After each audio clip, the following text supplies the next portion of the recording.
Bilal Sarwary joins us now to provide us with more on the Afghanistan crisis. He's an Afghan journalist in Kabul. Bilal, I want to talk to you about this first news conference, but before we get to that, I want to get your thoughts on these images that are being shown all around the world.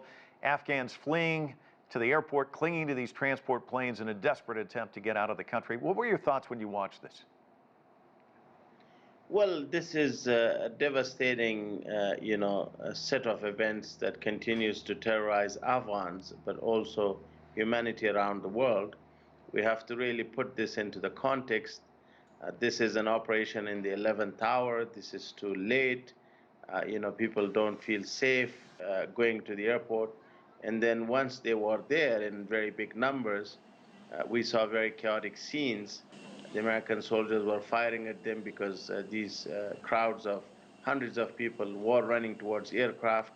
A night before that, there was a civilian commercial flight to Istanbul, and some of my friends were on that flight, which could only take 300 people.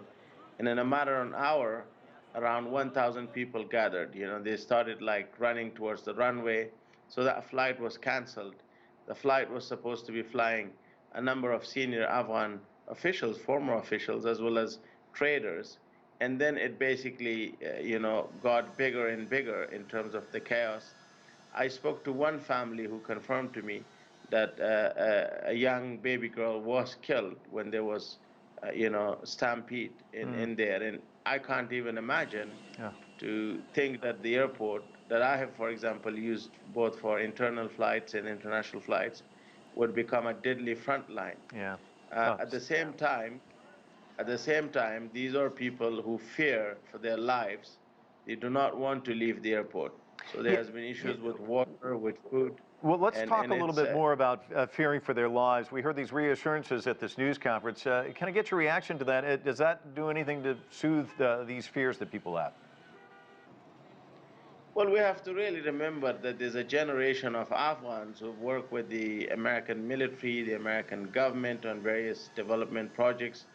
But there's other nations as well, European nations, NATO members, who want to resettle thousands of Afghans. So the fact that it's happening in the 11th hour, the fact that it has a artificial timeline to it, not realizing the hurdles on the ground, says a lot about how many people will feel. They'll feel betrayed by their allies, their war allies, and they'll also feel very, very heartbroken and betrayed by their former president who abruptly fled.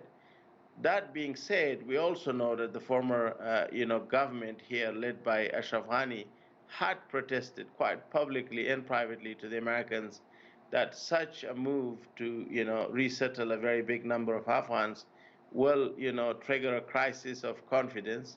That message was also passed to certain European countries.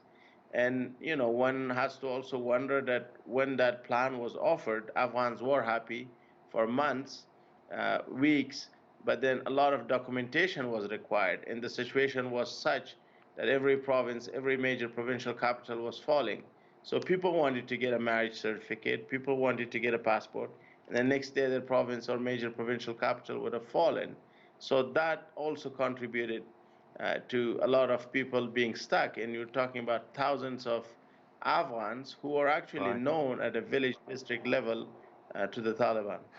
Bilal, we've just about run out of time, but I do want to get your thoughts, if you can, quickly. Do you feel safe? Well, I have to be able to tell the story of the people of Afghanistan, something that I have done, and let's hope that I can continue doing that.